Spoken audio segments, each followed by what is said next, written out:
And we are live. We are live. We are live. Hello Yay. Yeah. to a very Hello. special, spooky Halloween episode. Ooh. We're in the Halloween mood. Mm-hmm. We're recording on Halloween Eve because, we did not meet our goals of doing multiple at once. And I would also like to, like any good podcast and or product, if you find it that way, I am apologizing to you at the beginning, dear listener, for I don't think any of this shit has been spooky this entire month, except What are you talking about? What do you mean, man? Nah. I saw the TV glow, or very Halloweeny. I don't know. Happiness has the horror of humanity, and that's in this. But is it a book. Halloween movie? It's scary. It's scary. Is it a Halloween movie? Will I be dressing up as one of those characters? Maybe. What if I did? What if? Yeah. What if I did? What if I did? I also thought, I don't know why, maybe because I don't look up stuff beforehand when I when I consume media, just because like I like going in with as zero influence as possible if I can. Mhm. And I was already just told that it's Jason Pargin writing this. Mhm. That I thought there was going to be some horror elements here, and there's not. There's it's his tense only moments. book. Very tense moments. Definitely. There are very tense moments. It's probably a thriller at most. Yeah. Yeah. Yeah. Versus the John Dies at the End series, which is very supernatural, campy, spooky, but very great. Yay. And the Zoe Ash series, while more sci-fi than horror or anything, there are some pretty horrific things that happen. Mhm. Just because of sci-fi tech. Yep. But this is probably the most grounded novel by far. All of this could happen. Yeah, all this could happen. Definitely could happen. Yeah. And you get a lot more of that with like Zoe Ash is like that, the Zoe Ash series. So like Zoe punches the future in the dick. Mhm. Or futuristic violence in fancy suits. Mhm. There's stuff, while it's sci-fi, there's stuff in there you're like, yeah, that's probably where Twitch is gonna go at some point, where we're just recording lives all together and we're doing a Truman Show thing. Yeah. Oh, by the way, cheers. Happy Halloween, gentlemen. Happy Halloween, gang. Happy Halloween. So, is it too late to do a camera? Or, no, you can add in whenever. I have these hooked up. Okay. As long as one of us has a camera going at all times, then it works for YouTube. Okay. I mean, one day I want us all to get really good cameras and good mics. So maybe if we get like sponsorships and stuff. Oh, sorry, go ahead. I'll try it out. Tell me how this is. I'm trying it on the better audio equipment. Yeah. Mm-hmm. It's gonna be another penis in the background that I gotta censor out from YouTube. There's gonna be a whole host of. Oh, already, dude, you're you're roboting out, Ian. Oh, really? I will not do then. Yeah, they keep it on that. Yeah, because you use your phone, right, or your laptop.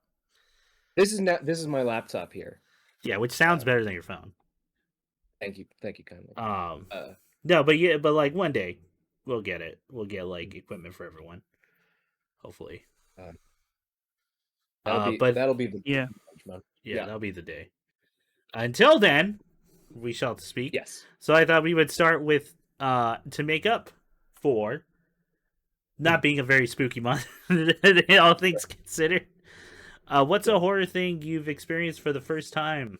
A horror piece of media you experienced for the first time this month for Halloween. Ooh. Or at least you want to talk about. Very quickly, we're not going into full dives because we just don't have the time. Sure. But there was a comic. Oh, sorry. No, go ahead. Yeah, go for it, man. No, I say like in terms of within the month, I was able to squeeze in. There's this, but Oh, Nick, whatever you said faded out. You cut out. So I'm just gonna take over until Nick comes back. Sure. like, Oh, now we can hear you, Nick. oh, can you not hear me?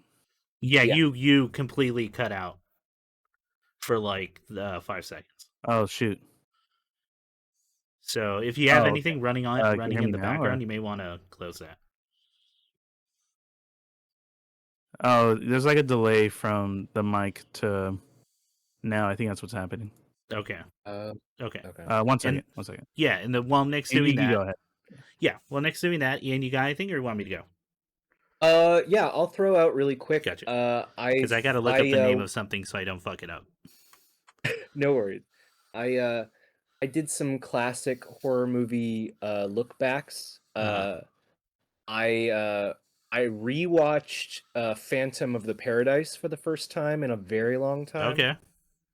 Which is It's on my list. a retelling of Faust and a retelling of Phantom of the Opera. Yeah.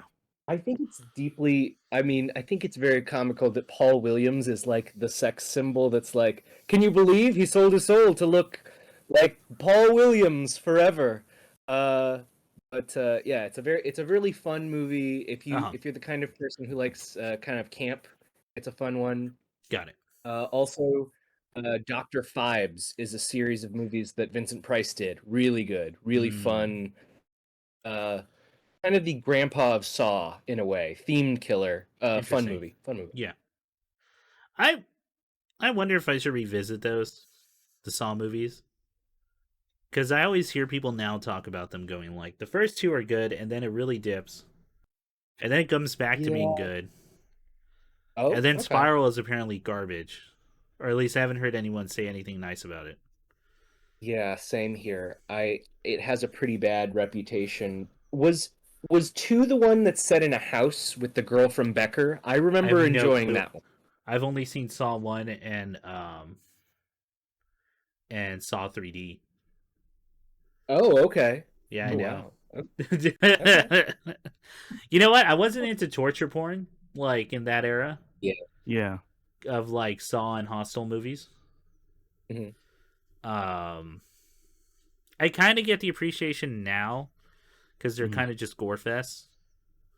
Mm-hmm. And like to my pubescent or like child brain, it's like it's a lot less.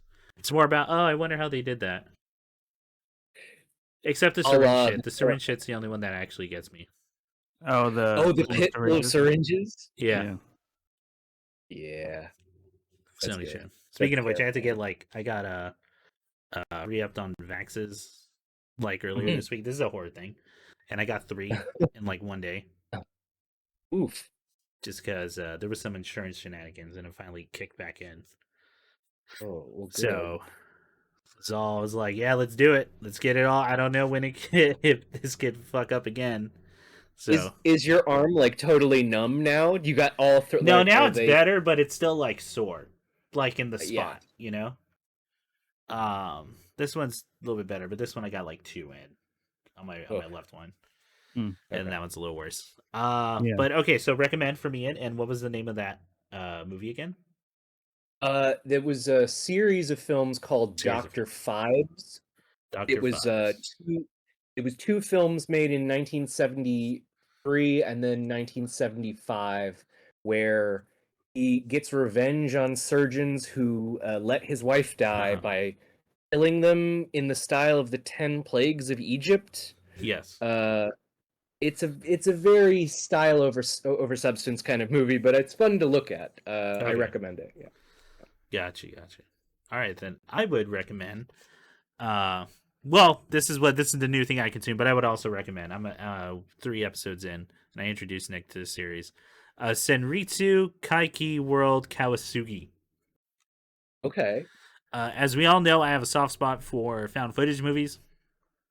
Yes. And this is a found footage series directed by the guy who made Occult and Roy the Curse. Ooh. It's a 10 episode. Each one's an hour long, so they might as well be movies. but it's an overarching thing with a ghost hunting duo, and it's got all his signatures in there. They're very much in the style of those like Japanese straight to DVD things where it's like we found mysterious footages and this crazy with all the cheesiness and like awful replays of things you just saw beforehand, and like that awful filter that sometimes they'll put on to make it look like fucking recorded footage. That repeating grain pattern that cycles. Yeah. No, the lines, just the cheesy lines that don't even move or anything. It's great. I mean, I love that director. I think he always walks the line of like great horror to like just goofy comedy. Yes. And also he directed Sadako versus oh my god, the kid or the Ring. No, Sadako versus the Grudge. Ju-on or whatever. So yeah, Ju-on. So never let him live it down. And I mean, so far the series is great. You got a guy who's just this piece of shit trying to get footage for to sell DVDs. You'll hear that a lot. He's trying to sell DVDs. Right. With this woman who's trying to take this seriously. Like you can tell she believes, but she wants to make sure the evidence is good. Okay. You know? Okay. Yeah. He's just an awful piece of shit. I mean, he beats up a homeless dude in like the first episode. Jeez. But the scares are good, and they're all hunting like urban myths, very well known yokai. But it's his own like twist on each one. It creates their own mythos because a lot of them's like you don't actually know what these things are. It's a myth. It's a legend. There's a bunch that contradict themselves even within the very small area of Japan. Okay. So you get to have fun with it. It's really good. It's really good horror. Really good found footage. Nice. Again, just moments where you're gonna go, "What the fuck, dude?" Like that kind of stuff. If you've seen a Cult or a Noroi, you kind of know what you're getting it for. Especially a Cult. I would think it's closer to a Cult. The supernatural aspect of a Cult versus like what that movie's actually about. Right. Nick, what was the new thing you experienced? You said it was a comic? Yeah, sorry, when I was cut off. Yeah, it's The Comic Spa by Eric Svetov. Okay.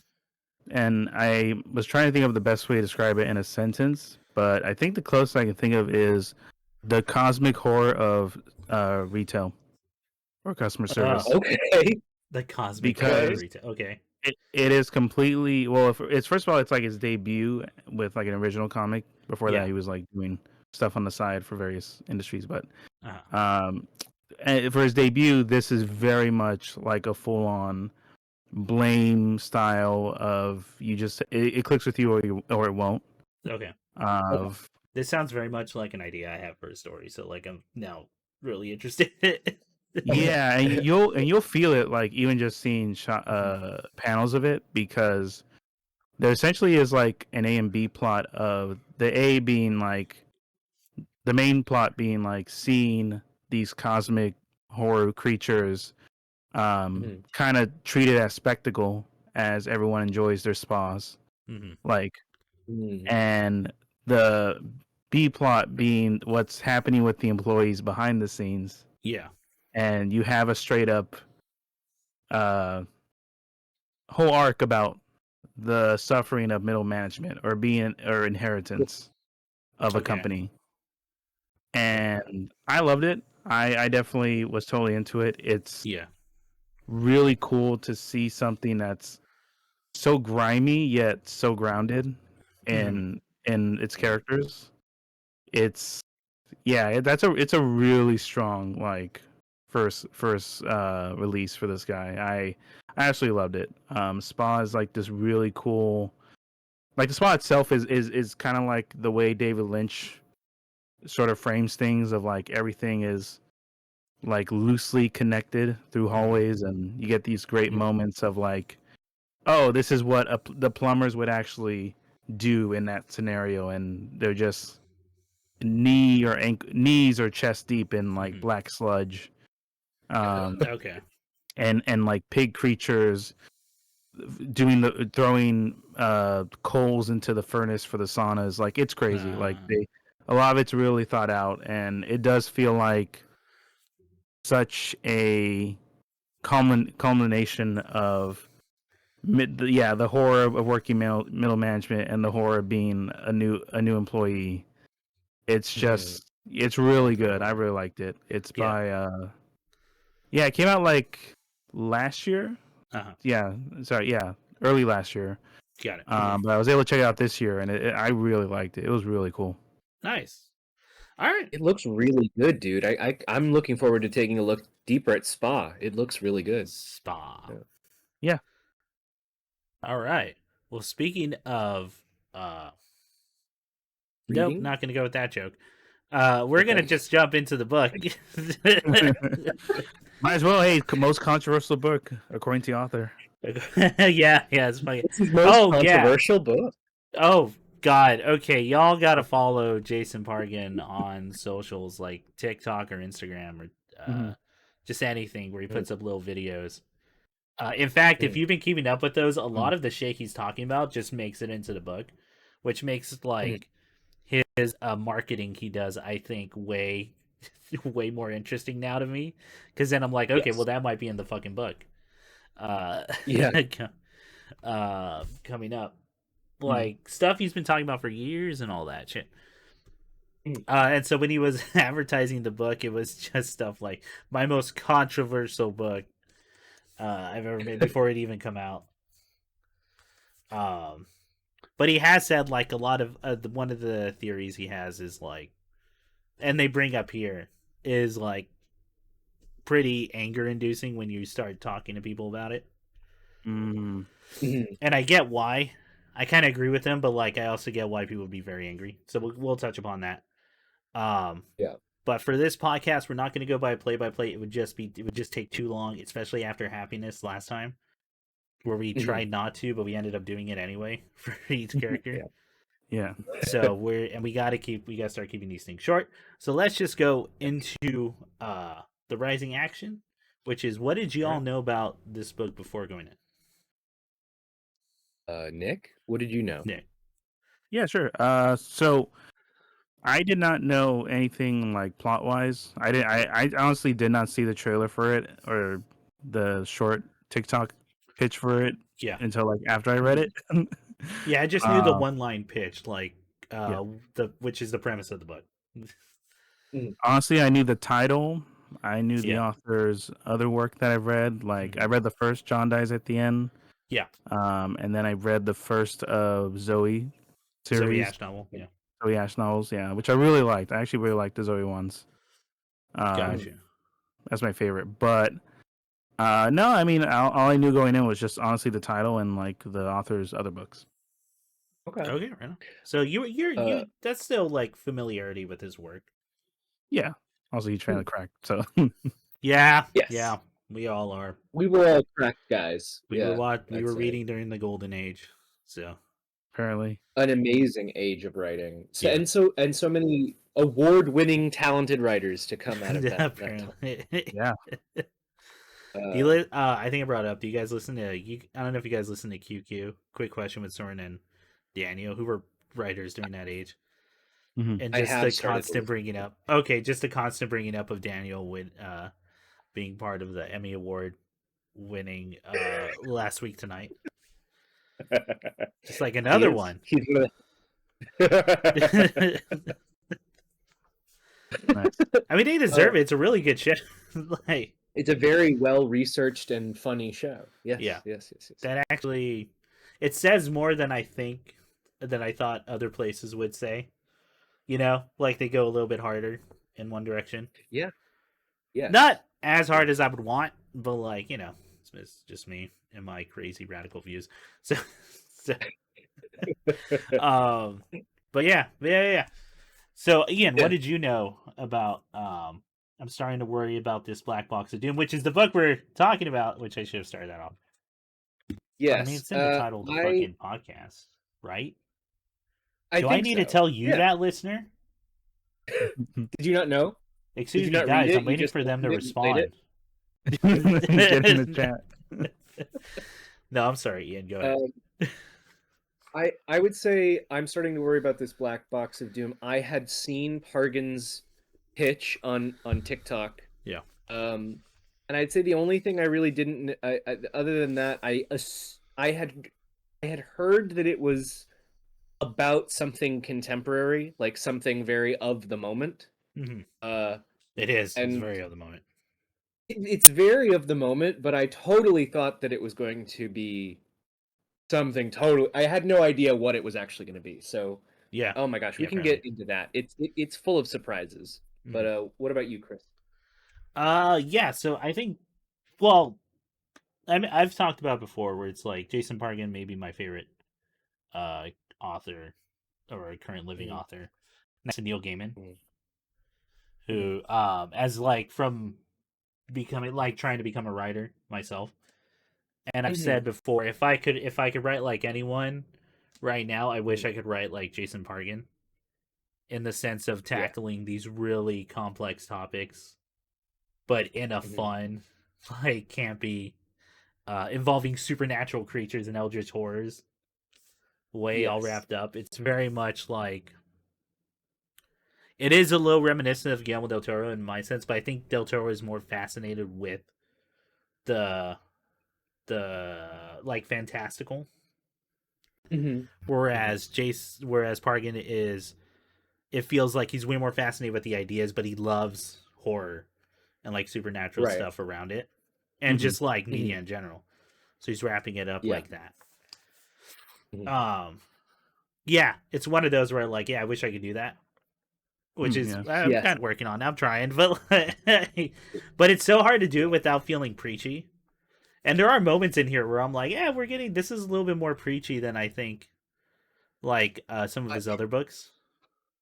But it's still I like would you don't feel like you're being talked down to. no. I think a big part of that is that Pargan is actually really good, and we can talk more about it Mm-hmm. maybe. But this novel has so many characters that we know are a or maybe a diametrically opposed view to the author, Yeah. but he gives them humanity and thought and Yeah. consideration. And I'm thinking of the character Hunter. I'm thinking of the Mm-hmm. character. A lot of the old dudes Malort. in this Yeah. novel, truthfully, Mm. have Uh-huh. and a lot. Well, the young person in this novel has some Abbott. views that I Abbott. Yeah, Abbott yeah. either. Wow, I Um, remember way more. Sorry, go ahead. but I think that Pargan is really good at holding on to the Mm-hmm. humanity of people, even when they're really really unlike him. Yeah. Uh, I'm thinking of like Merlot, the Malort. character, the Malort, It's named after the the Chicago, tattoo the famous Chicago drink Mm-hmm. Yeah. that's infamous He for tasting awful. Oh, yeah. I want a he's bottle so he's bad. Sorry, go ahead, Ian. I keep. he's terrifying, but then he Mhm. also has all these moments that feel like, oh, well, that's a real person. Yeah, That's what a real you know what I mean? he reminds me of one of my uncles. Like that. Me and Nick have talked about. We have biker connections to our uncles. Oh, okay, So there's stuff okay. they're talking about. I'm like, that may have happened to like someone we know. Yep. Oh man. Um. No, Well, but I agree okay. with you. Where He's so good at finding humor. That's another thing. I mean, mhm, Ian, you're familiar with like my writings, very much. Mm-hmm. Where it's like I'm trying to find humanity and stuff that, yeah. like, that I'm not necessarily that person. Uh, Yeah. like it's and I'm not saying writing is this. I'm saying this is the way I view my own writing, which is it's Mhm, a study of like empathy, or I view like whenever I write stuff a study of empathy. mhm, Um, and I would argue that's like actually a lot of people's. I know I just said it, but like I would also get a perspective of why it's not. But either way, mhm, writing as a study of empathy, where it's like that, where you're trying to find humanity in things, in people that you don't actually agree with, and all that. mhm. Um, and it's not necessarily because like a lot of people will accuse you of trying to make people not seem as bad as they are, even though like kind of that's what you're doing. But I mean, like I would argue if you know everything and all the choices, and they still make something that's so heinously evil, like I think that makes it more so. But I but think it's that like okay. sorry, I'll finish this off real quick. But it's more about like understanding how people get to conclusions, right? Or to get to a certain action in life. Yeah. To kind of like prevent that and like understand what may have led up to this. Yeah. Yeah. I hold on. You may need to pause if you can hear that. Is that all Okay. right? No, I don't hear anything. Oh, okay. Um, I was just going to say that I think to build on what you just said for Abbott as a character, Yeah. we well, first you build a lot of empathy for him at the beginning because he's a relatively, Mm-hmm. oh, he's just a young guy who's swept up in something. And then you have Yeah. that scene in the book about 120 pages in where he has this It's like the turn. halfway point. Like it's Half, it's yeah, close to the halfway point. and I still felt that I was able to empathize with Abbott as a character, even though he was continuing to like go through. Oh Uh-huh. wow, that's a rough take, man. Yeah. I don't agree with that at all. I No, don't. real bad take. Yeah. We're and it's like yeah, and that okay, so well, fuck it. We're already in the climax. We're talking about the book. So let's talk about Abbott. Yeah. Yeah. Abbott starts off as okay, well, you know what? Quick premise of the book. I want to get the right amount of Yes. money because it's like a crazy amount of money. Uh, It's like 400 200 million. grand or Is it? something. No, 500 grand. Yeah, it starts at 200 and then it goes to 500. Yeah, I think. because okay. So the premise of the book, as pitched in the video, is you are like going to pick up someone to give them a ride for Uber, and the customer goes, "Hey, I know we entered a destination, but I need to change that. I need you to drive me across the country, literally across the country." There are LA oh my to god, DC. not just L.A., dude. It's like it's Victorville and Apple. No, Yeah, specifically Apple the Valley, Apple which I Valley. have family like around that area. So they're talking about shit that I'm like, oh my god, I know where that's at. And I'm Yeah. like, and I'm like, I've never expected to see that name in a fucking book. As someone who spent like summers there, Mm-hmm. Hmm. not that fun. Well, you know what? I liked hanging out with my family, so that part was fun. Um, and we need to drive across the country. I'm going, but I'm willing to pay you 200 grand. The only catch is we have to go right now, and you have to carry this unlabeled. It's like I forget what they're The called, but they're cases to roadie hold crate. music. Even yeah, roadie crate. Yeah. Um, Across the country, you can't open it. I don't know what's in there, but we have to leave right now. And then they up it to like like 500,000, so Yeah. 500 grand. Which, oh my god, dude, 500 grand would like fix so many things in my fucking life right now. But like, um, we have to go right now. Do you take it? And that was the pitch, right? Yeah. Any reasonable person would be like, no, Right. because that sounds like a crime. Hey, everybody, and they talk about that, but it's more about like Abbott's in the right state of mind. He's a young dude, like early 20s, not that far from where we were, like a few years back. Yeah. Um, I know, yeah. Chronically online, has his own Twitch stream again, and Yeah. doesn't has high anxiety, can't really hold down a job. Yeah. Except this one is trying to get it together, and feels like the world's coming down on him. Right. So it's more of like he's in the right place at the right time, right state of mind to say yeah or to Yeah. do this, and even then he reluctantly does it to the Mm-hmm. point where he's He not even sure why he's doing it. Type deal. they then steal his ex-military father's uh, Lincoln, Yeah, uh Lincoln and Continental, I think, or like Link whatever the SUV thing is. Navigator. Lincoln Navigator. Nav. Yeah, Yeah. big old van. If y'all don't know what that that big Very fucking tall. is. Massive. Very tall Oh, vehicle. it's the child annihilator. where you can't see 16 feet in front of you or something crazy like that. But you can see directly down into every other car. Yeah, it's every other car, so you can see everyone giving a hand job like on the road. Which is like one of my favorite things I ever read from like truckers. Which is like, dude, the amount of people just fucking on the road, like while going, is like insane. Here to Albuquerque, it's a smut road. I assure you. Everyone thinks they're hit it, and like no one can see shit. Oh my god, you guys, we all know. Like all the truckers, they know your biz. Yeah. Anyway, that reminds me of a story I just read not that long ago. You know, like you know all that stuff that happens in Disney on like the dark rides. You know how people like fuck all the time in Pirates of the Caribbean. So they have like codes for that. Really? We're like, fuck, I wish I remember the code. But they'll tell other people what they'll do is like, they'll either call you out on the mic of the ride not to stop to like keep your hands to yourselves or all that, or like some of the cast members will applaud you when you get off the ride, and I think that's way funnier.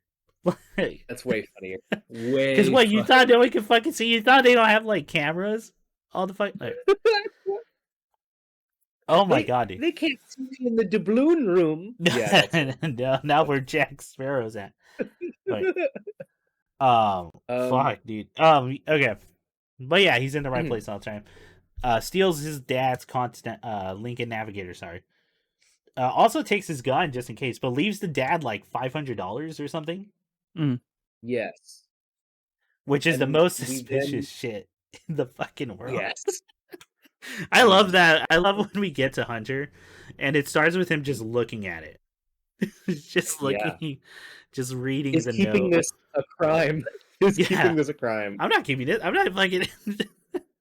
It's that question we've always talked about, where it's like you find a bag of cash in the middle of like a fucking JCPenney or something restaurant, and all of us are like, hell no, we're not going to take that fucking thing. That's obviously a crime. Like definitely. Every Coen brother film I've ever seen tells me that a terrifying man will come looking for the money eventually. Absolutely. Okay, so yeah, Abbott's like very early on, young adult, but in that weird limbo of like you haven't quite figured out life yet. I think arguably some of us are in that limbo, but we kind of have goals and we know what we want, right? Yeah. So there are moments here where I'm like, as an adult, I can like just kind of go, oh yeah, that sucks, man, or like this is that. So when we get to that part where we find out he has like a very misogynistic rant, which again happens like halfway through the book, where you're really empathizing with Abbott, you're like kind of rooting for him. And at some points I'm like, yeah, he's right. This drive is fucking crazy. Yes. And he says some like heinous misogynistic shit. About like how women manipulate men. And like and all how this the stuff. threat of the one that was like a really rough conversation was the threat of being falsely accused of rape is probably more damaging and upsetting than just going through an actual sexual assault, which is. But again, Pargan doing an amazing job of. I don't know. I think that there's a degree to which a lot of young men have probably had some iteration of that thought. Possibly, very likely. Yeah. Like he's connecting with a reader, I think, on some level. And two, as much as it is upsetting and troubling to read what's going on, Ether is an incredibly empathetic person who is working, like doing the work. In a lot of this conversation, but we're talking it out, like not just like I'm not even saying I'm not against this, because I am, but I want to talk it out with you. Where are you at with this? Yeah. And I think that the book is honestly kind of doing a great deconstructing of his whole attitude, I'm saying Pargan is really connecting to being chronically online so much. He would probably not have these views if he was like just touching grass a little bit more, if and he was talking to people, if he was like or meeting people. any women ever. Yeah, just talking. So okay, And well, I not was with gonna the. Oh, sorry. Go ahead. Nick. Go ahead. say, no, your thing. No, I was just gonna say, and not with the desire that like, hey, are we gonna hook up type deal? Like actually talking, Right. Yeah. and having a conversation with people. You know. Yeah. Yeah.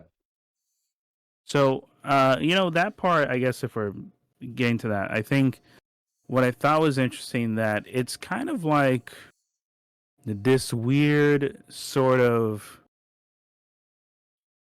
like you kind of see the relation, like what both Abbott and Ether have in common is their paranoia of things.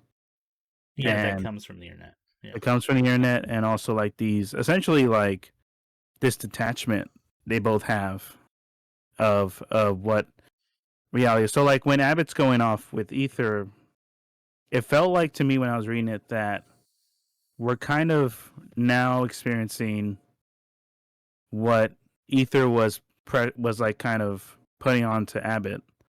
All these uncomfortable opinions and thoughts. Like and she's stuck with that, so she's trying to talk it out. Whereas Abbott is during whenever Ether is dumping info that and making him uncomfortable, he shuts down or says one or two lines. Yeah. So I feel like that was like a good benchmark essentially for where they are in the relationship and their views. Yeah. What it's like they're taking turns saying a lot. Yeah. Type deal, and before like yeah, as we said, before they reach a conversation point where it's like it's actually 50-50. And then I think it's when they're working out like the heinous shit they did. They vote them. Because as we haven't mentioned, Ether's done some heinous shit as well. Yeah, some really rough I mean somewhat I wanted to say somewhat unintentional, but she knew something really terrible could happen. She did know. Yeah, I would argue, and like she says that too, where it's like, yeah, I didn't know specifics, but I mean, like, I did post her fucking address into like a chat of sharks, you know. And like, what did I think was going to happen? And the answer was nothing except something really fucking bad. Yeah, which is for those that didn't get that part, girl who was harassing her online, like cyberbullying, as part of like this drama thing that was YouTuber pretty much drama. Nothing. Yeah, YouTuber drama that's essentially nothing, but you have to take sides because of fucking that's how that shit works. Yeah. Because a couple fucking broke whatever, dude. Like I know it's such like childish and they get into it like too, because it sounds like high school shit. You know, but either way, and I think that's the point. But but it leads to her posting the harasser's address, and it was this girl who lives in a trailer park, like deep in like red country, Arkansas or red state. Yeah. Father, she gets swatted. Father comes out, is freaking out because a bunch of SWAT dudes are on his like property, doesn't know what's going on. And he takes, is he shot or does he take, he's like tasered and takes a bad fall? The dogs run out because the police shoot his dogs. He rushes the cops and they kneecap him. Yeah. And now he's like wheelchair bound. Go to work. Yeah. Yeah. He can't work, he's wheelchair bound. And she like, and they're supporting it that way. Yeah. I mean, well, you know what? I'm not going to do the thing where I try to outweigh who's worse or anything, because the idea is that they're talking these things out and like kind of were there. What's the fallout of that? How did we come out of that? You know, type deal. And to Ether's credit, she did a lot of like actual introspection and is working again. Just all the shit that led up to it being like a popular makeup influencer.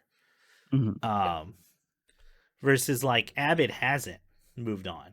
He just like he really does have a like.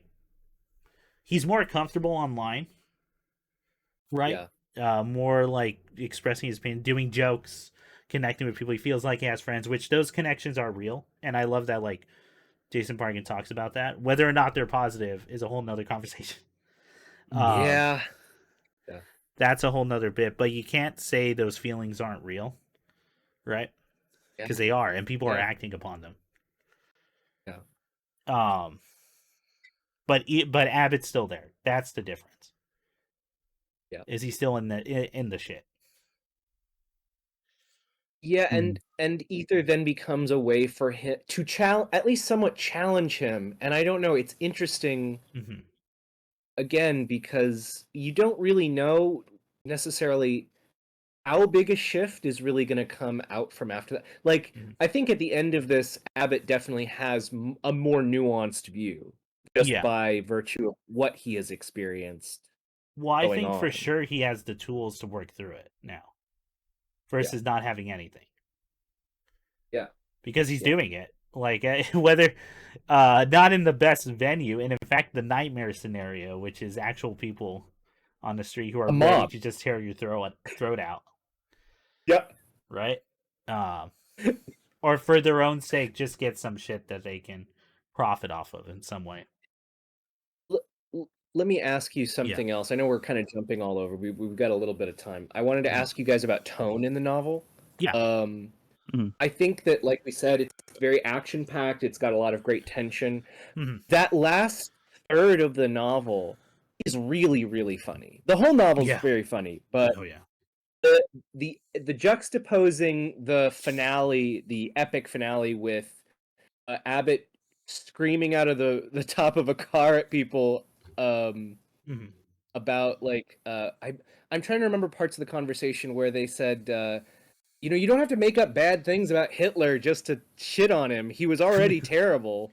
Yeah. His like the argument that he was a pedophile, and he's like, he wasn't. Eva Braun was legal. Ah, he likes Hit, and then just a internet argument in real life being shouted Yeah. while everything is very funny, Which very is very yeah, very which funny. is in real life, and what the internet argument is you take the very worst interpretation of that, Mm-hmm. Yeah. of what someone says, Mm-hmm. and then they're working now off of that worst interpretation, and it just fucking degenerates Yeah. into yeah, we're working out whether or not this person defends Hitler or like The or Yes. likes the classic you like pancakes, therefore you hate waffles. yeah. Oh yeah, Yes. dude. Yes. Hell yeah. Yes. Or well, it's the old internet. Anyone who's been on the internet long enough, every internet conversation devolves into you accusing someone of being Hitler, of being the next Yeah. Hitler, And and it's very much it happening in was real life. Oh, sorry, go ahead. I was just gonna say a classic rule of the internet, which I don't know if it's repeated anymore, is when that happens in your forum, Uh-huh. it's dead, Yeah, and to it's move dead. on. It's leave it alone. Yeah. Yeah, Yep. yeah. I don't know how well that Uh, holds anyway. I mean, I would still believe it. Mm. yeah. Yeah, but I would believe it for I like mean, Discord chats. Yeah, I would yeah. agree. You know, because that's more of a Wild West thing. That's very more reminiscent of like old internet. I think so. Yeah. Yeah. Yeah. Okay. Could be. Okay. So the only big things I want to talk about, because I'm sure we're going to talk about the ending, is Yeah. the whole bunny scenario, Okay. Oh, okay. which is Yeah. they go to a Circle K, a giant Circle K, Yeah. um, and there's this couple who lost their bunny, or their bunny ran out because they're trying to Yes. take it across country so it can see the world. Which now I know a little bit more about like bunny care for people who own them, Mhm. and mostly because I watched Like Arrow and like Arrow was talking about it. Mhm. Yo, that shit's crazy that they took that bunny out. It Because is. bunnies are like super anxious creatures that are just ready to Oh, run, like,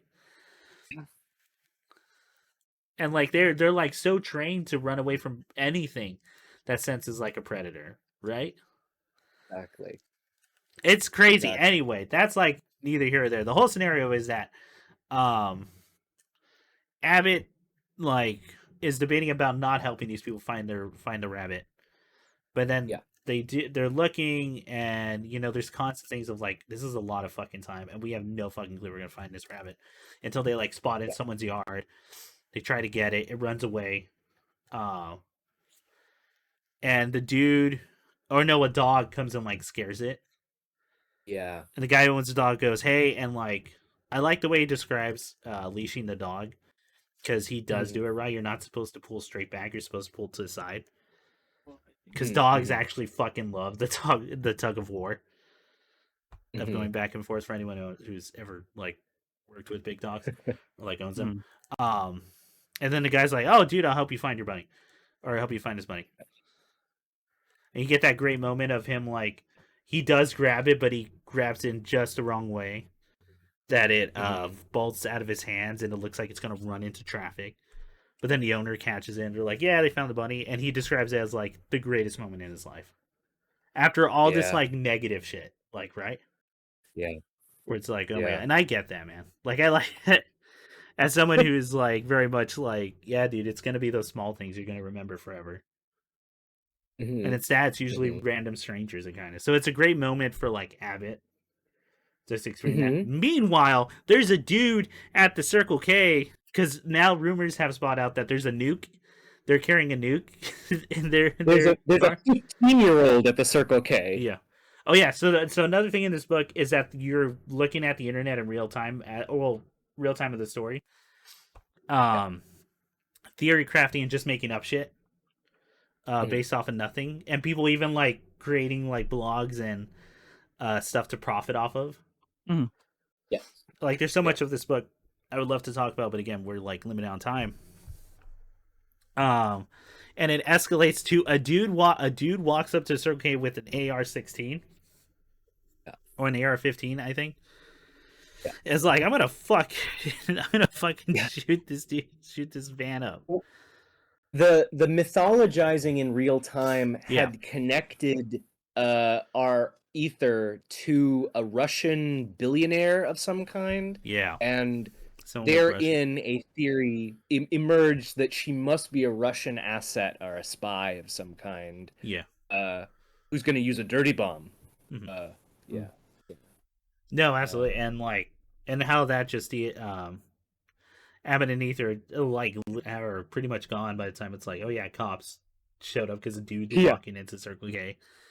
They are 16. Or it's like this kid, right? Yeah. Which is very reminiscent of another thing. I won't name his name because I think everything the way that was handled is fucking horseshit. But anyway, very reminiscent of a very real thing that's happened in the headlines. Before we go into the ending, just because looking at time, should we talk about other characters like Malort? I was about to say, do we talk about the feds, or like how do we? Key and yeah, you want to start off, Nick? What would you like to say? I really like Key's arc. I thought it was cool. I like Key's arc too. Having like this like thing that connects all the characters, like this underlying, like you said, sort of boxed in paranoia. Yeah. And how Key's is more of like, it's a classic, it's a hunch. Yeah. But it's obvious, like, to everyone else that she worked with, that it can only be either one or two things. Yeah. And the paranoia of, well, you don't know until you get there. Yeah. Which I think was more than it was it was more than a good reason for Key to go to do that. Yeah, and she pulls up like really good examples of shit that's happened, not just in the past. I mean, shit that happened in like the last 5 or so years. The crazy, it's one of those things actually Jason Parkin talked about on like one of his social media. The RV that blew up on Christmas Day. Yeah. If y'all remember that, where like it had that alarm system that just said, "This is the RV is going to explode. Please stay clear." And the guy was in the van, but it's a recording playing. And no one was injured in that. It was just like a building like took crazy amount of damage in a street, but it was enough that if that alarm hadn't gone off, that would have been one of the craziest national tragedies ever. versus remember. like another national tragedy that's considered one of the worst mass shootings in a while was the Vegas shooting, which was just some Yeah. rich dude taking Yeah. shots at a country festival in his Vegas hotel because no one bothered to check his shit. Yeah. And it was all the Yeah. stuff of And people just like not assuming there's crazy shit, even though once you question them, it's like, oh yeah, no, he talked about like he always mentioned murdering stuff. We just thought he was crazy. well, and the novel does play with, I think, all you've made just 3 good points that the novel brings up. One of which is, you know, his borderline incel comments Yeah. was enough for Key to say, well, Abbott may be like a terrorist who's, you know, frustrated and a part of this men's rights Mm-hmm. thing. Yeah. And That's very the common novel nowadays. also, yes, yeah, definitely. The comparison to the guy, we won't say his name either, but the guy at the Cal State over here about 7 years ago when all that happened, he was deep in that world. Mm-hmm. Yeah, there's other like another thing. oh sorry No, go ahead. no say yeah no there was other instances of that too, and yeah no I did kind of appreciate the kind of just showing the quick escalation and neuroticism of those forms like Yeah. Mm-hmm. Yeah. Mm-hmm. Again, just the worst interpretation you can take about someone, right? mm-hmm. Just And no, not even just no benefit of doubt. I mean, like, no, I have to actively assume you're doing the worst you're thing. well, yeah, like at the end, it's a punchline. But are Yes. you a Nazi pedophile groomer? Which, in what order am I those things? None of them. None of those things. uh, it's yeah, and that's going on. Yeah, I love Key's arc. I love that conversation at the diner with Hunter. Yeah, which is like, yeah, what is you're retired and everything, and just Hunter's thinking of, I intend to live, right? Like I'm not willing to martyr, Yeah. like to do oh, this. that's fair. And like, yeah, he I sees the writing on the wall. Like yeah I he's the do. only one that sees through her, right? Yeah, that's a great way to put it. Like Yeah. I do really like about how to describe this. He being this like essentially the most third party Yeah. of Abbott and his dad's relationship, Uh-huh. where he is just where she's just hanging out with like Hunter as a guy, like not even a father, authoritative figure, just a guy. Uh-huh. And They the end up fact getting it that on. on and That's then right, like kids. her This book has sex in it. that's true. Banging. Yeah, what's implied sex? It's not like it. Implied, Whatever. No, and then Key catches on that the sexual tension. In addition, Yeah. how much of a uptight, but next Yeah, to it's a great thing with Hunter the father where like you get so much prelude for him and you're assuming like a monster. yeah, And then as you keep reading, you're like, he's actually pretty reasonable. He's just had a very tough life. yeah, he's Like just hard, especially in terms of finances and like with his Yeah. wife. That he kind of like views the word like, you have to be kind of a like in order for him to survive, he does have to be kind of a hard ass. That's how he's been able to navigate in the world. So like that conversation he has at the Buc-ee's with his son, I love because it's not a conversation that resolves their issue, but it's a really good fucking step forward in the sense that now we can talk about the shit that's bothering us. Because their biggest flaw was that they both shut up. They both don't open up. No one's talking. There's no lines of communication, so we have to assume the absolute worst of each other. Whereas like Hunter, again, it's the thing happening on here. There's so many. God damn it, dude. Pargan is so good at just like he's saying the same thing over and over again, but just giving you way different variations that you don't connect until like certain things happen. Yes. That was like, we'll talk about a little bit of the mechanics later, but it's one of the things I love about him.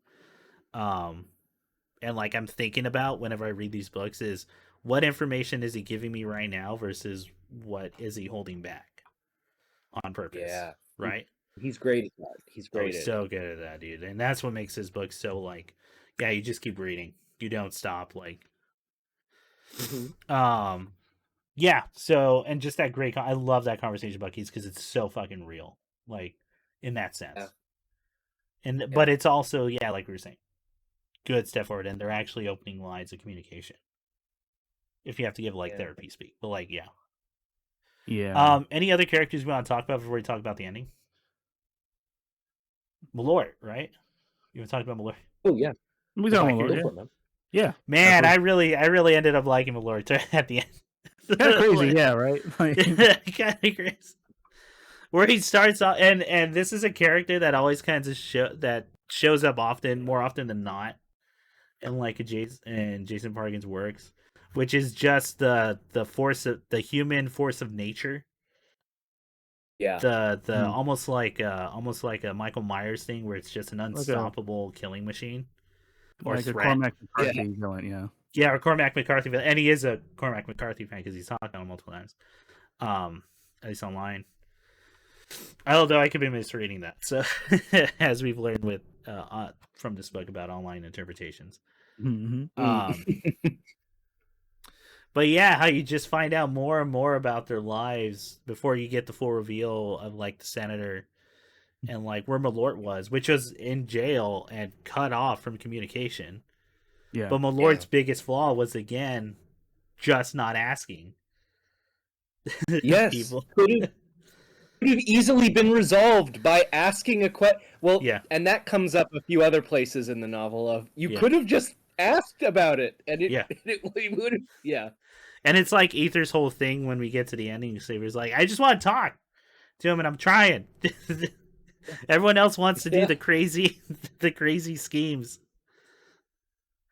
Um, yeah, and it ends. It's essentially with the quote unquote villain of the story, which isn't really a villain. The more probably the most villain is Malort up until a point, and Mm-hmm. like the internet, and like The internet's the villain, yeah. yeah, where Shut down. like him and the senator go way back as like biker buddies. They were part Yeah. of a trio with this girl.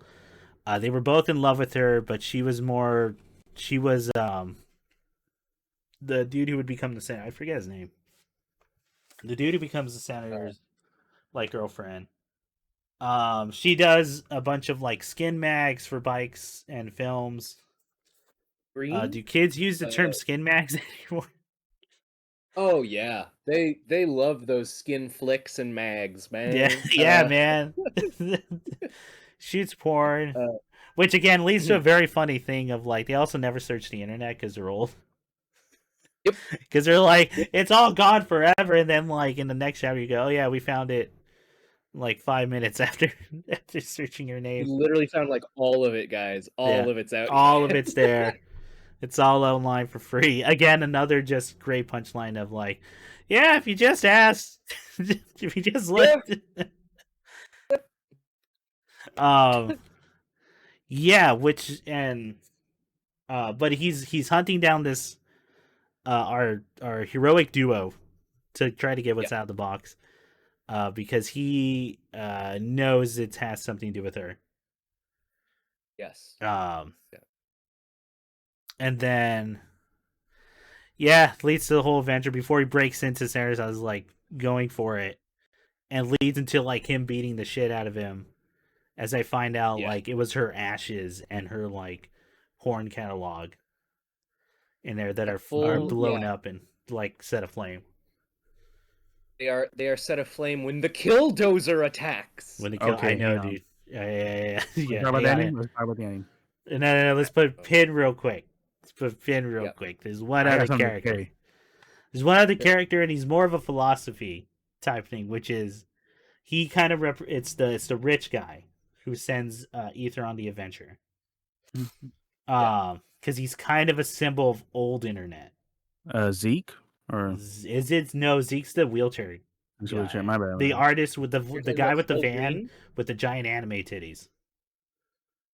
That said, that's Zeke. Yes. That's Zeke, right? Yeah. Yes.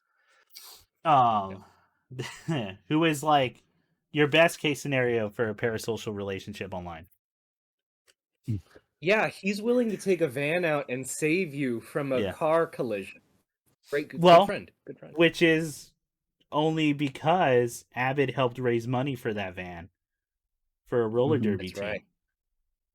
Which is again proving that like, Abbott's like a good person. He's just like very misconstrued in a couple ways. It's again that thing of like, now that I'm like older, I just empathize more because I'm like, yeah, man, it's just young. He's gotta go outside and like talk to people, dude. Like, yeah. No, where it's like one of the best things he's done just on his own, and it helps him out. Yeah. Like in life, way down the line, in ways that he didn't even imagine, right? Yeah.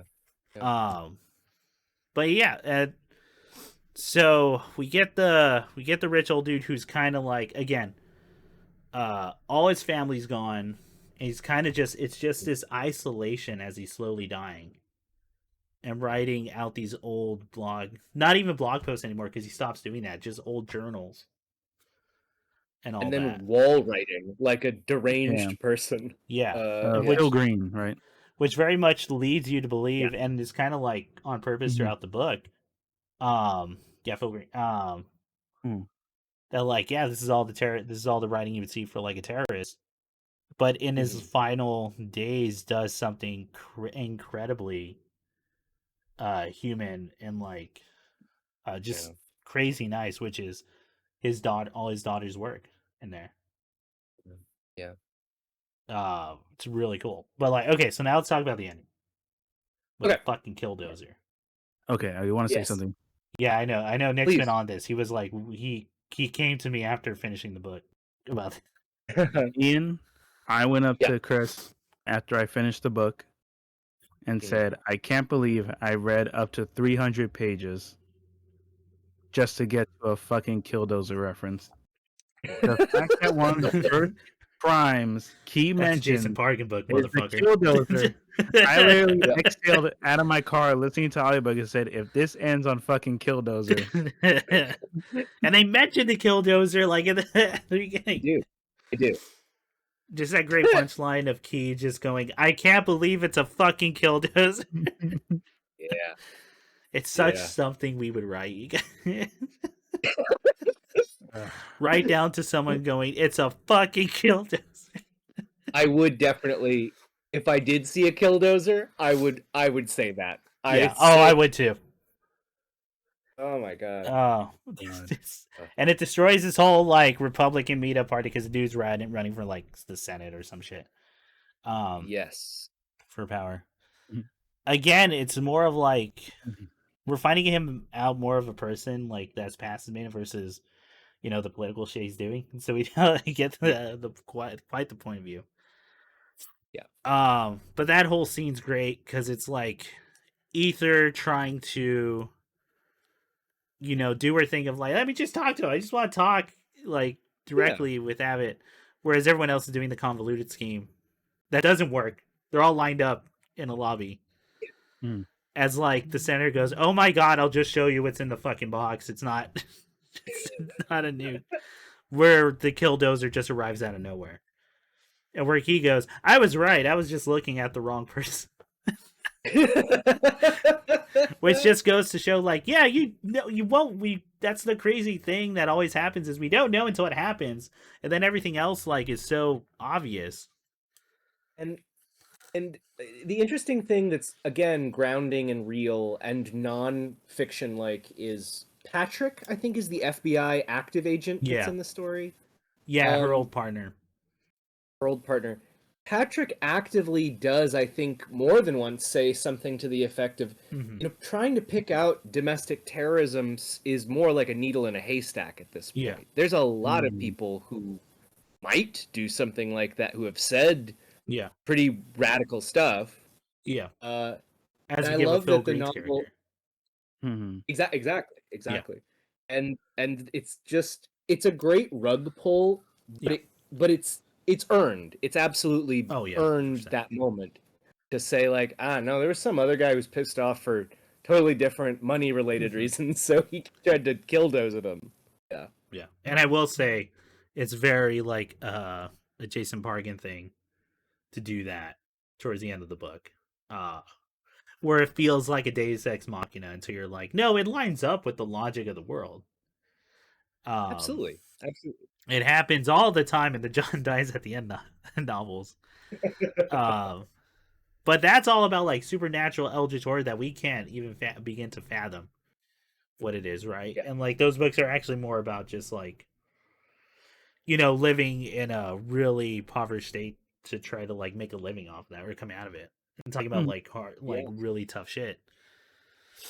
And Zoe Ash gets the great excuse of it's the future and she has a shit ton of money.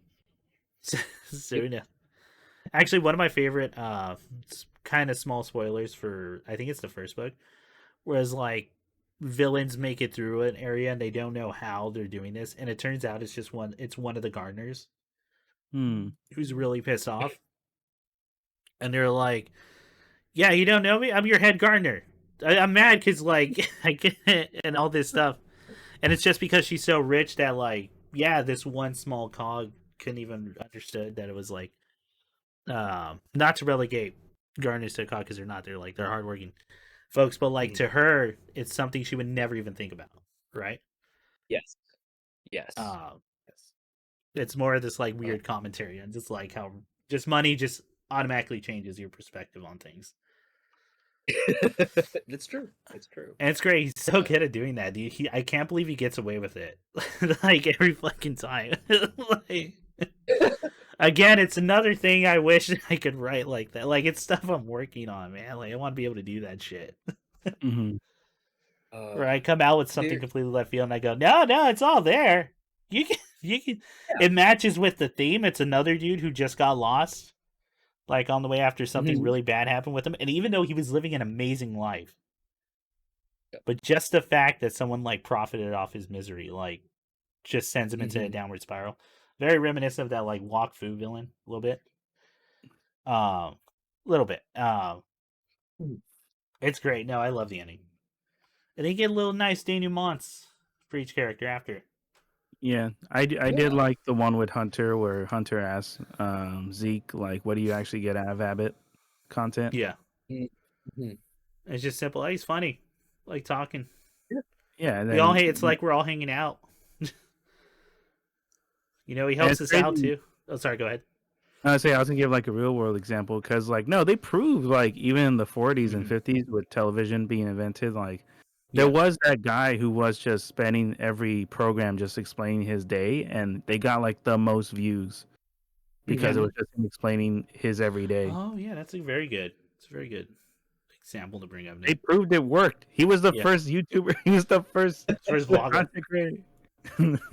Dude, okay, so like I watch Quentin reviews, right? And say what you will about stuff, but like one of my favorite things is just him when his dad did the Beverly Hillbillies. It's very much a shame that YouTube just can't allow that to be up there anymore because that was one of my favorite fucking things I was watching. But then just finding out his dad was like, I think I showed you and Gracie, I'm like, you guys just got to watch this little bit, which is his dad was fucking in there.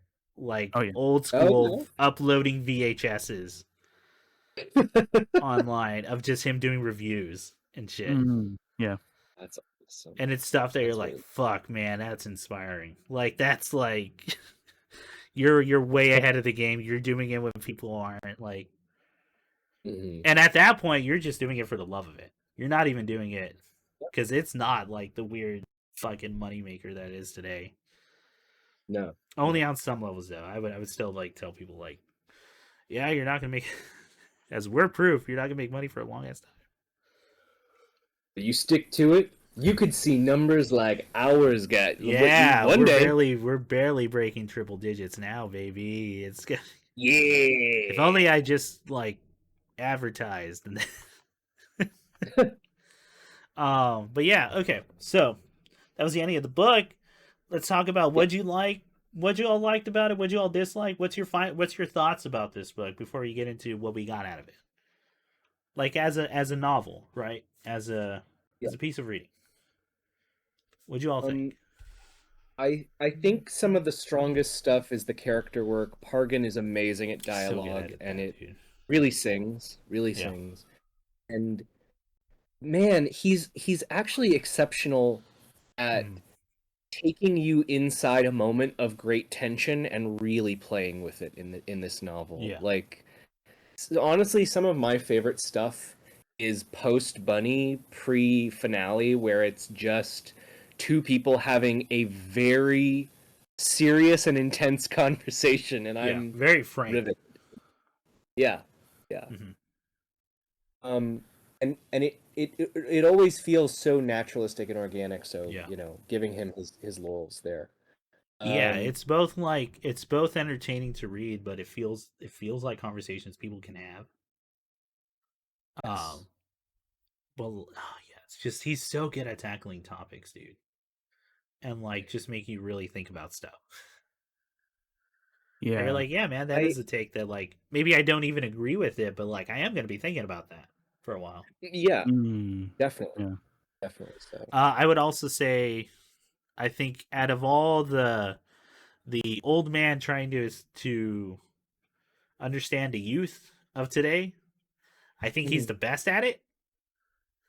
At yeah, least from all my yeah. experience. I only bring this up because me and Nick were talking about that one dude not that long ago, the director, Nick, of Wolf Children, Summer Bell. Wars. What's his name? Yes. Not Shinkai. Shinkai is the 50 centimeters per second. Yeah. 5 centimeters per second. You're thinking of the guy. Wolf Children, Summer Wars. Bell. Mamoru Hosoda. Yes. Hosoda. Now, I'm going to make a comment here because I know he's beloved. I am not at all talking about the animation. The animation is always gorgeous. It's beautiful. And if I had to say anything about storytelling, is that yes, he is good at that. He is very good at structure and making a movie. I don't think he understands how the internet works, like or how young people engage with the internet. Actually, I told you in the end, you guys would not like Bell. No, because I think I told you, Nick, I was seeing it early on, right? Yeah. Where I'm like, yeah, I know, man, but that's not. It's not how we would act. I mean, like, listen, I like Wolf Children, but if I follow just the story of the mom, it's a beautiful story. But if I follow the children, I'm like, I don't know, dude. I think this is very much like hey, it like idealized children living out away from the city type deal. Yeah. I think, and that's also what I kind of appreciated with Jason Pargin in regards to these perspectives. You don't really get, and usually like it's just everything's like very two-dimensional in terms of like character stuff. So, for example, like back to the dad, I actually really appreciated that Key has that talk with Hunter. Yeah, I really like that too. Where Key goes, "Oh, so you watch your son's content? What'd you think?" And then Hunter's like, "He was just talking shit online. You acting like he milled a bomb live, like, or he was like shooting people. Like, he was just talking shit. Like, anyone can do that. Like, and that's where we're at now too. It's fucking anyone can say shit, right? Like, oh, he was at the he literally said it's not like he was at the government saying this or he's like an authority. He was just talking shit with random people. Like, what's the problem? I'm watching a kid being stupid online. Like, exactly. That's what I'm doing. Yeah. Because up to that point, you're built up to assume he's gonna have like the most the most antagonistic thing to say about Abbott. Yeah. You're so built up, it's like real life with your parents. Like there's some times where you're gonna assume they're gonna have the worst reaction. Yeah. But then they actually have a reasonable, fair reaction because you're like, oh yeah, they're a fucking human being. Like, oh right, yeah. I think that the novel keeps kind of hitting you with moments like that. I think that for everybody, the characters that you think of as villains initially get so fleshed out and so humanized, and our protagonists become so much more complicated by the end of the novel. Yeah. To the point where it does feel like everyone's on like a pretty equal plane. Like towards the end. I mean, they're all hanging out and drinking fucking prison moonshine. And as they deliver money to the girl who got swatted. I love low quick thing. I love that line of like Zeke or like Zeke's sister being like, "We want a new wheelchair. We want the highest end wheelchair you get." And he goes, and he just goes, "Listen, man, you people saw him being a hero on like you're gonna get offers left and right. I'm one of the richest dudes on the planet. You should be asking me how we can like if we can get the best surgeons in the world to take a look at him." Oh, what? And Yeah, she goes, yeah. "Oh yeah, I could. Let's do that." It's that thing of like that Parasite like talked about where it's we're so we're so used to being just not having resources with money that we can't picture how the rich actually live. Yeah. You know what their Yeah. options are. It's Doesn't even the cross our mind. it's the like I'm sure there's like 5 different versions of this story, but Yeah. the celebrity who goes from the freshman album where they're up and coming, they're a struggling artist, Yeah. to the sophomore album where they say some version of, yeah, I was having a hard time writing it, so I was just like, I bought a castle in the woods until I could finish the album. I realized I could throw money at the problem till I was good. That Will Smith thing Nick and I were talking about, where it was like, oh yeah, after slapping Chris Rock, he went to the Taj Mahal to go meditate on what he did. I went just that joke. I forget who says it, Nick. That joke of like, yeah, it shouldn't take you having to go to the fucking Taj Mahal to not hit someone. Oh, Bill Burr, yeah, Bill because Burr, yeah. because the sports announcer was kind of egging him on about it. He's like, "Nah, Yeah. it's old news. Who cares?" Yeah. He's right. He's like, yeah, it wasn't until I was at the Taj Mahal I realized I could be a better person. Like, like it's like one of those reasons I have like so little empathy for for like how rich people handle problems. Like, Yes. I don't have the resources. They like whatever. Anyway, I know you had some takes, Ian. Any other takes before I give like my read on the book? Here's my most negative take, and then we can okay. kind of round out. I would say that I can't wait to drive to where you're at, dude. I know it's gonna be like an hour and a half for me, but I can't wait. Go. No, it's not even like, oh, this was bad necessarily. Yeah, that's this right. is just okay. All right. Well, now I want to be even more antagonistic. No, yeah. Talk it out. I no. I'm sorry. Okay. You go ahead. Your take. There definitely was a part of me though at the end of the novel where it did feel like, oh, this was a goof. You did a goof on me, Jason. You built up to this, and then you did a killdozer goddamn joke. I think it's also the kind of Damocles of the mystery box in a story. Like, yeah, the box is more interesting as a metaphor at the end. Yes. Like Ether comparing the internet / our own kind of echo chambers of existence as a black box that keeps us worrying, keeps us fretting. Yeah, as a representation of like, the internet and phones and like social media and all that. Exactly. Yeah. But then I don't know, and then I think about it more, and it's like it's strong for the metaphor in that Black's box is just filled with porn and nothing. There's nothing meaningful about it actually at all, except for what these you two put people. into. Yes. Yeah. Well, 3, but like these 2 people are still alive. It was the world to them. Yes. Exactly. No, I get what you're saying because I remember first reading Jason Pargin books. Have y'all read This Book Is Full of Spiders? I haven't read that one yet. No. Okay. Do you mind if I spoil what like one of the last things that happens is? I'm not gonna remember. Go for it. Okay, go for it. So I'm just gonna say is they're surrounded by a bunch of evil, I think spiders, but like eldritch horror beings, and because they have the power, because they're in like supernatural rules at that point, and we're exploring more of what like the sauce does in that series. One of the things is like I just gotta imagine something on how to get out of it. right? And it's a picture of Jesus Christ. It's a painting of Jesus Christ in a frame that shoots lasers out of its eyes as it flies around. Okay. Shooting things. Okay. And it's so funny that you forget that, like, yeah, that's probably Deus Ex Machina, but the more you, like, work at it out with the book, you realize, like, how much it still stays in tune with the settings rules, which is just a testament to him setting it up, like, establishing the world, right? Yeah. And the worlds that you have that kind of freedom to do funny shit like that. Yes. But more of just like a funny thing about the character, like in his connection to religion, like stuff like that. It's a very humorous thing, but I think the first time I read it back in like college or something, I was like a little like, well, that's okay. That's. But he's so good at like the thing of just you think about him more and more, and you're like, yeah, you know what, man, that's pretty good. And when the whole as we're talking about, I think the Killdozer thing does work. It does. It does. It's not unprecedented. No.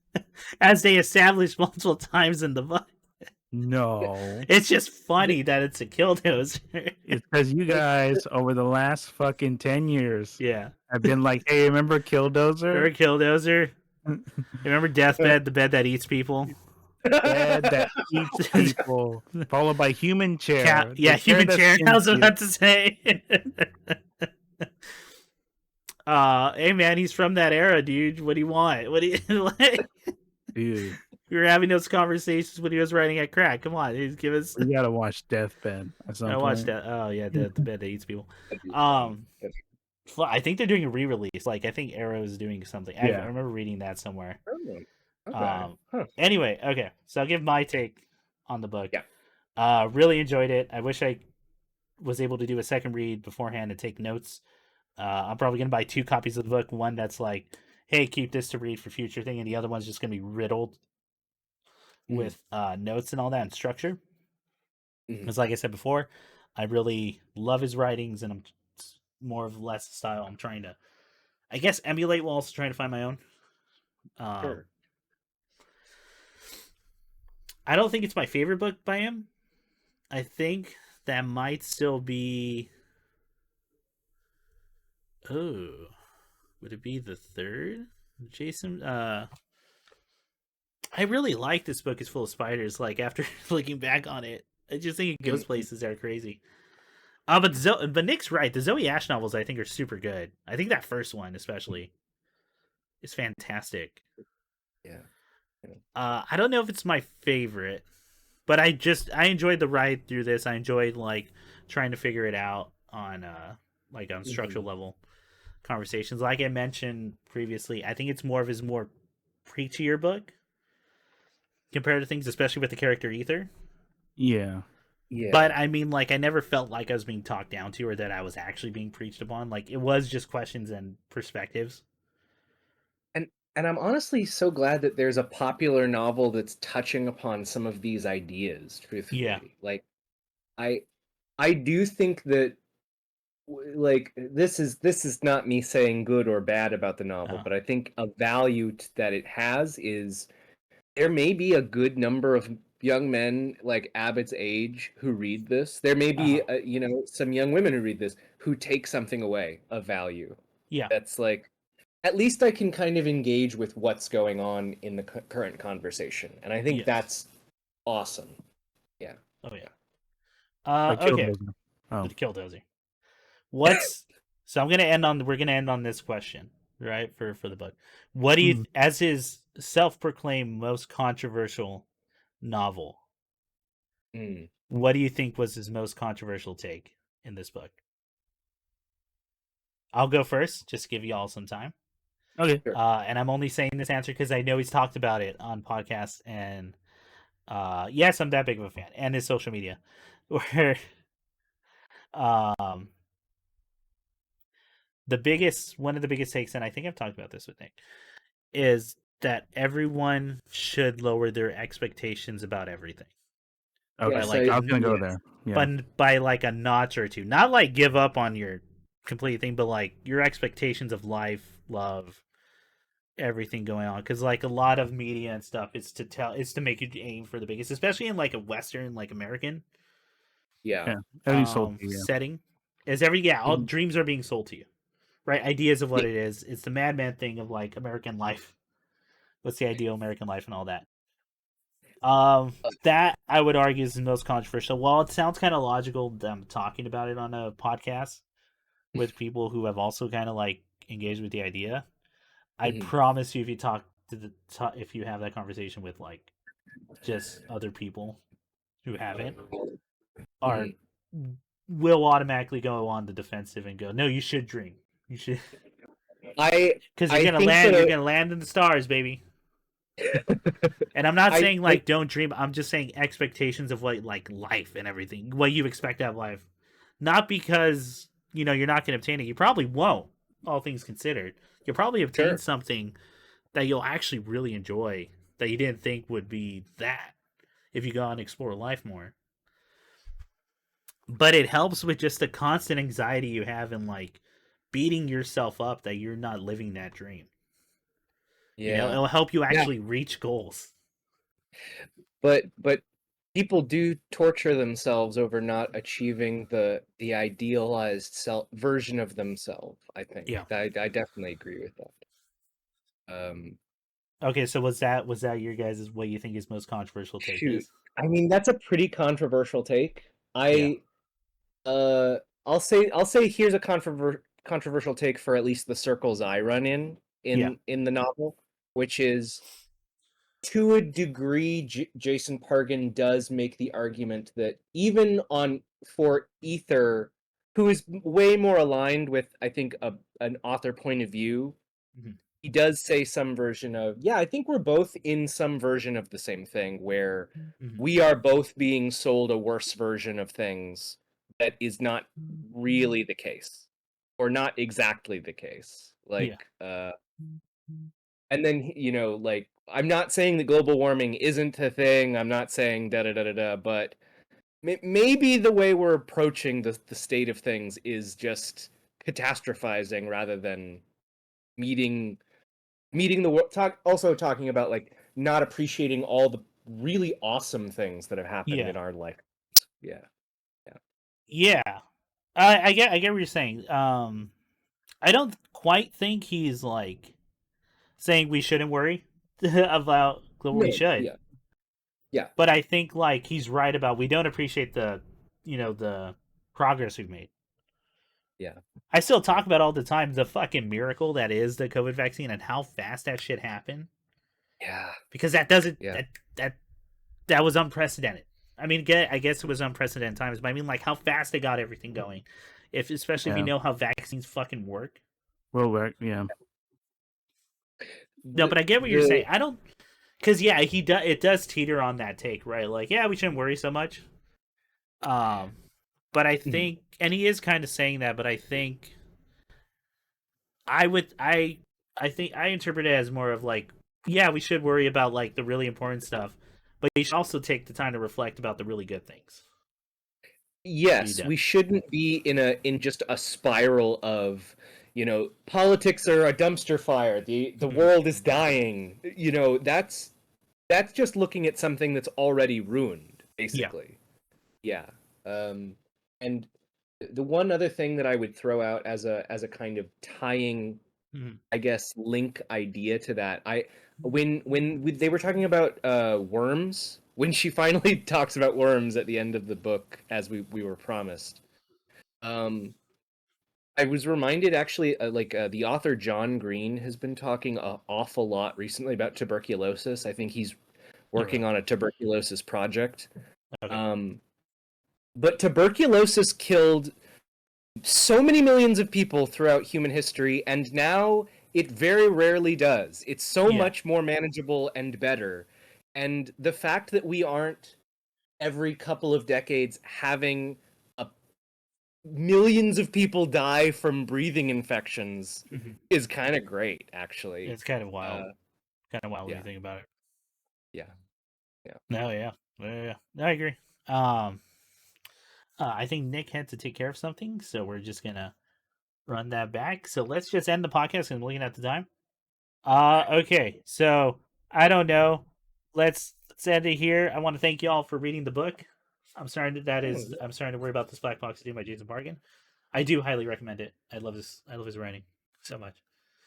And he's legitimately fantastic. It's not. It's an easy read, and in the sense that you're kind of just taking in this ride. He's so good at pacing. He's so good at just getting you hooked and interesting in everything.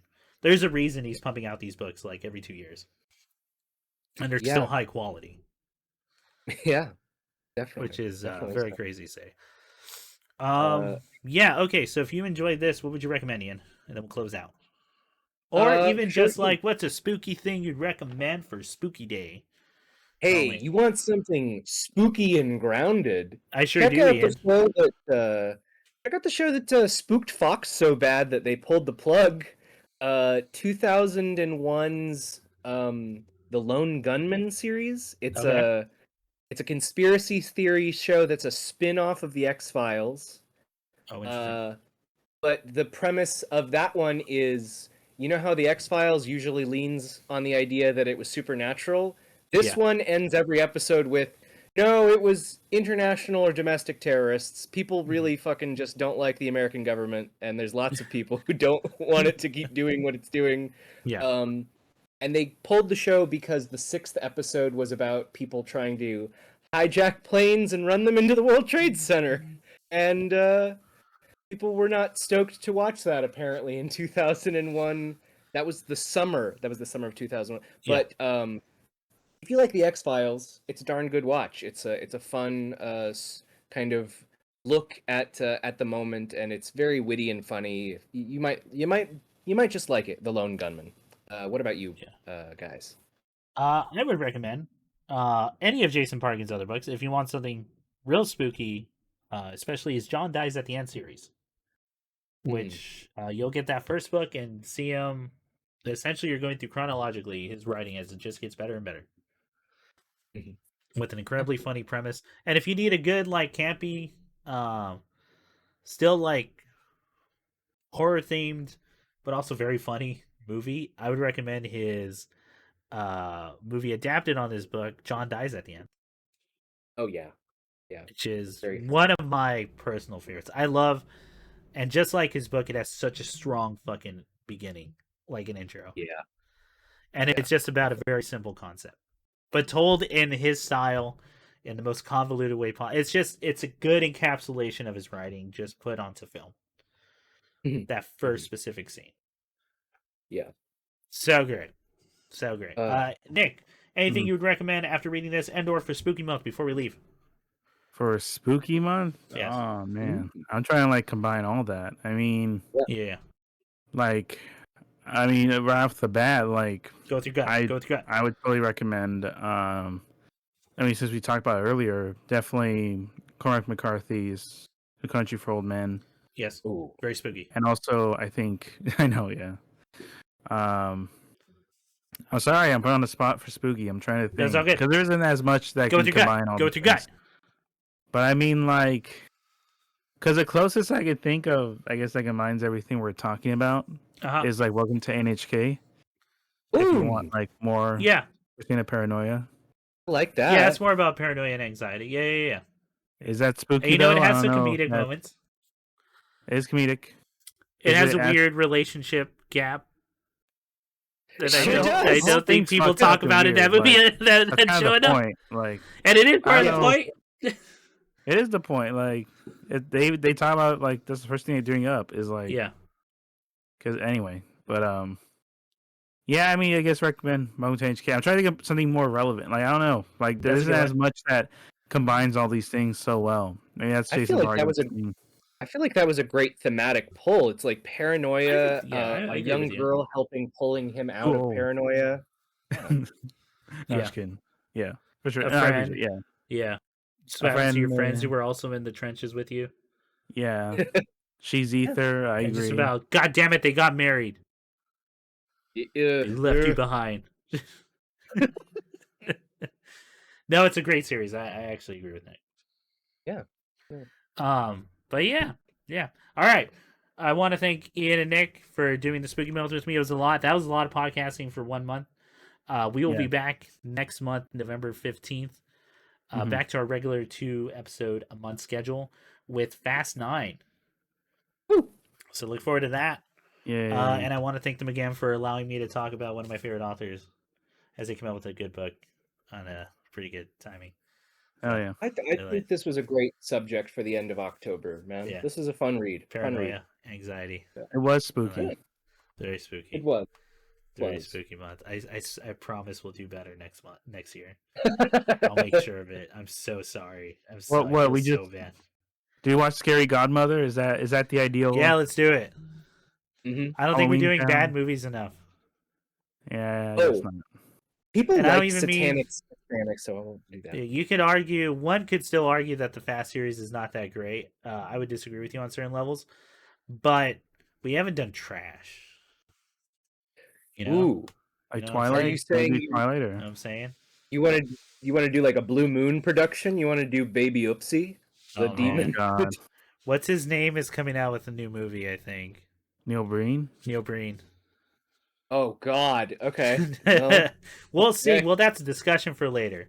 Anyway, y'all enjoy your spooky month. Stay safe out there. Bye very much for joining us. Bye. Happy Halloween. Ooh. Bye. That was spooky. That was very spooky.